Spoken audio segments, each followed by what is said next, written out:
but there's this hole. This is going to be too small for anyone that does not have more storage. And this is going to be too big for a lot of bikes. They're both great, and I hope someday we have something here in the middle. This is what we have. We have a bag that is fine, but a little bit too small. We have a bag over here that you can put almost anything in, but at the end of the day, do you need that big a tank bag, especially if you're off-road? We really do need that one in the middle. Holy shoot! Thanks, Kyle. First of all, welcome to the channel and thank you for stopping by. When time permits, please consider subscribing. I would greatly appreciate it. So it has arrived. We have the bag we've been waiting for, the one that fits in the middle of the Hurricane line. Now, I haven't had an opportunity to test this bag thoroughly. I've had it for about a week, and I haven't had a chance to actually go on a trip with it. But I can tell you that I was able to add so much more than I carry in this bag without having all this extra space. Honestly, I probably filled this bag twice, and the only way I managed to do that was putting my battery-operated heated vest inside. It was the only time I could fill that thing. So I really do feel, as I was thinking, this is the right size for this bike. So let's take a look at these bags for just a second, because the quality of this bag is identical. There is nothing different in the build style. It is simply the mid-sized bag. And if we look at these two bags, they are still, to this day, in great condition. These have been on many a trip, as you can tell. There's virtually no signs of wear. That's especially true with this. This bag is several years old now. There is absolutely no wear anywhere on the bag. It looks like new, with the exception of here. Okay, I'm wrong. Just a couple of spots where you can tell this isn't a new bag, but this is still 100% waterproof. So let's mount this one up and see what it looks like. As I mentioned, this bag has the same construction as the other two bags. That means you're going to get very well stitched connectors, very solid clasps, easy to use. Mine have lasted for years. These are literally the ones from my 2-year-old bag. I've never swapped them out as I replace bags. This is slightly unusual. The map pocket is no longer symmetrical. We now have just a little extra space on the left. That is absolutely just a frank problem, though, as symmetry is one of the things I really like. The Nelson Rigg bags come with excellent waterproof zippers, as well as this cover to keep dust and dirt out of them. And if you're riding your bike off-road, you want to keep that out of your zippers. Again, up here, your map pocket, another storage area, just like the other bags, and 8 liters approximately of space. I have not had a problem filling this. I think 8 liters, 7 liters to 8 liters is a sweet spot, and it works really well. Now, the zipper is important. I love a zipper I can do with one hand, because frequently when I'm stopped, I will forget to zip my bag up all the way, and I will need to do it while riding.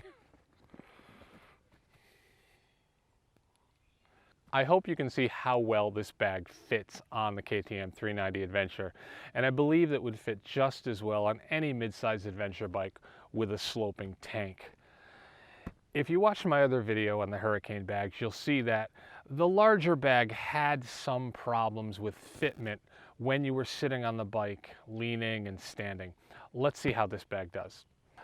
Sitting here on the bike, this is absolutely not in the way at all. Even if I'm choosing to ride semi-aggressively around corners, leaning forward, this is not in the way whatsoever. But this is an adventure bike. This is adventure gear. So let's check standing up. No problem whatsoever. I am not in any way going to come in contact with this bag unless I make a terrible mistake and go forward.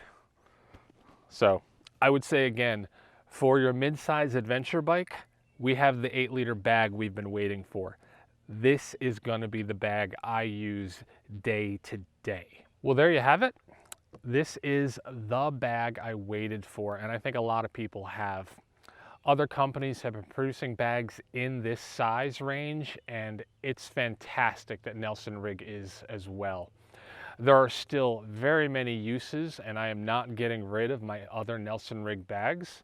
I'll be moving my Enduro tank bag to my CRF 250L, and I will still be keeping the large adventure bag, because if I'm going on a long trip without a lot of on-road, it's a great place to just keep storing things and not have to use more bags.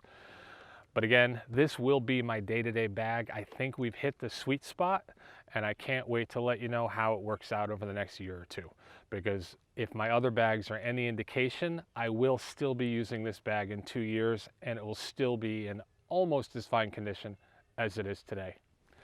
Well, if you stuck around, thank you. I really appreciate it, and take care. Well, I figured it might hit the... Throw it over it. Practice? Go right here. There you go. Practice. Whoa, a little farther. Oh.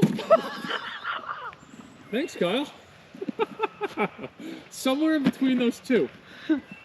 More of a lob. Perfect. Holy shoot. Thanks, Kyle. Thank you.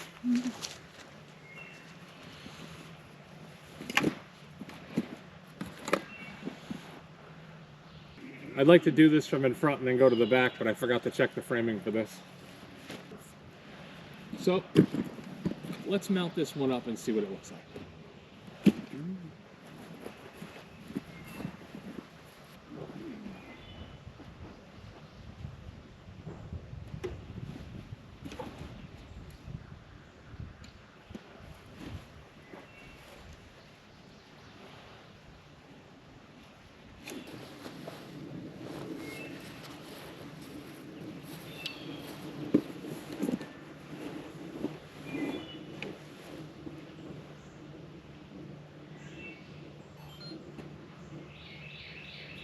As I mentioned, this bag is the same type of construction we had.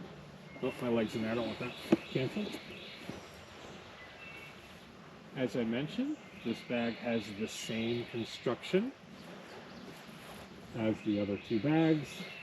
That means you're going to get very well stitched connectors, very solid clasps,